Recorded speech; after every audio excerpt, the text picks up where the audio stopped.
ఆకలి మీద ఉంటాడు, చేయి కట్టుకొని వచ్చి కూర్చుంటాడు, కూర్చోబెడతాడు, పళ్ళెం పెడతాడు, పీటేస్తాడు, ముంగట కోడిని కడతాడు అట.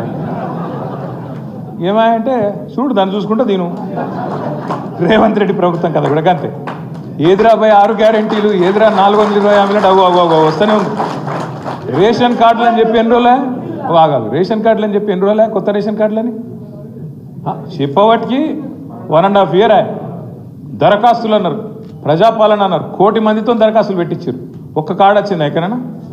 ఇందిరమ్మ ఇండ్లని 2 బడ్జెట్లో పెట్టిరు. కేసీఆర్ అటనే లేదు, డబుల్ బెడ్రూమ్ ఇల్లు కొల్లూరులో కనబడతలేవు, రాంగ ఒకటే కాడ 17,000 ఇల్లు ఉన్నాయి, అవేం లేవట, కనబడతలేవు. కానీ మేము ఇస్తాం అని చెప్పి ఇవాళ డబల్ బెడ్రూమ్ ఇందిరమ్మ ఇండ్లు అని చెప్పి 2 బడ్జెట్లలో పెట్టిరు. 2 బడ్జెట్లలో ఏం పెట్టిర్రు?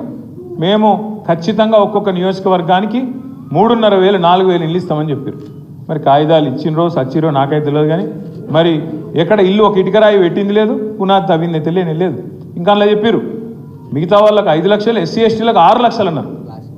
6 లక్షలు లేదు, 6 పైసలు కూడా ఇప్పటివరకు దిక్కు లేదు.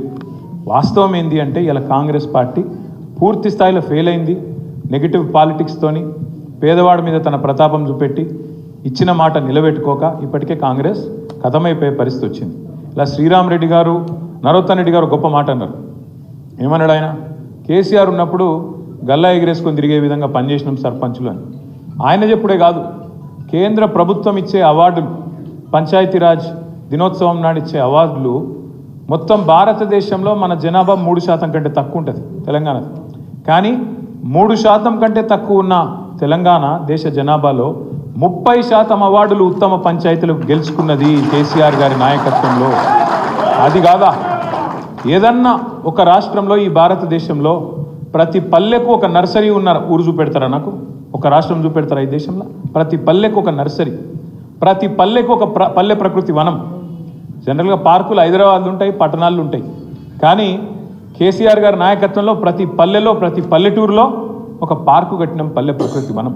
ప్రతి గ్రామంలో ఒక డంపింగ్ యార్డు, ఒక శ్మశాన వాటిక, ఒక రైతు వేదిక, అందరికీ ఇంటింటికి నీళ్లు, ఎక్కడ పోయినా చెట్లతోని పచ్చదనం స్వాగతం పలికే విధంగా ఏర్పాట్లు.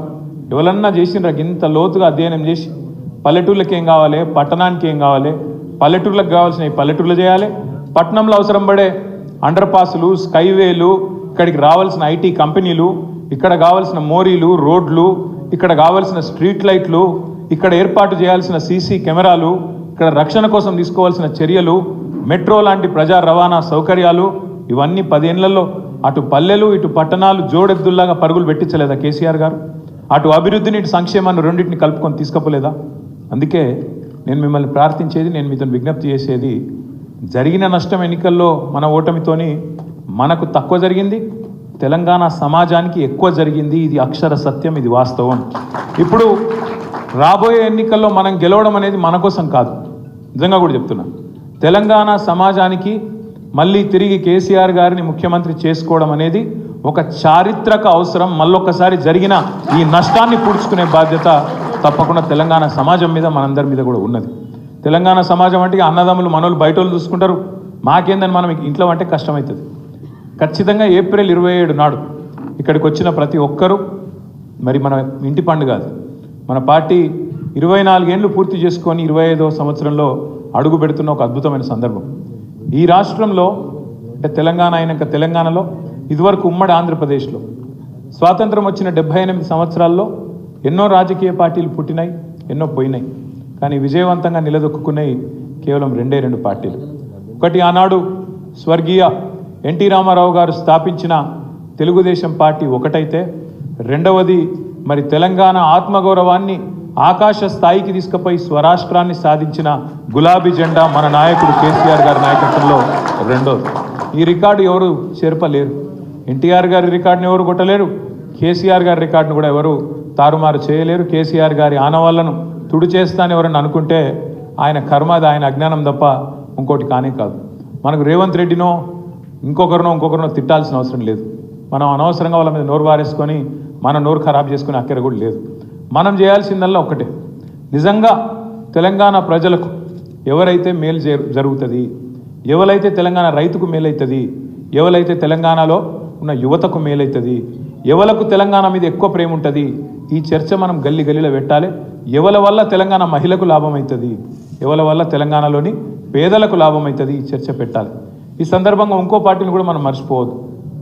భారతీయ జనతా పార్టీ 11 ఏళ్ళ మోడీ గారు ప్రధానమంత్రి దేశంలో మతం పిచ్చి లేపుడు తప్ప, మతం పేరు మీద ఇచ్చగొట్టుడు తప్ప, మతం పేరు మీద హిందూ ముస్లిం అని చెప్పి ఆగం చేసుడు తప్ప చేసిందైతే ఏమీ లేదు.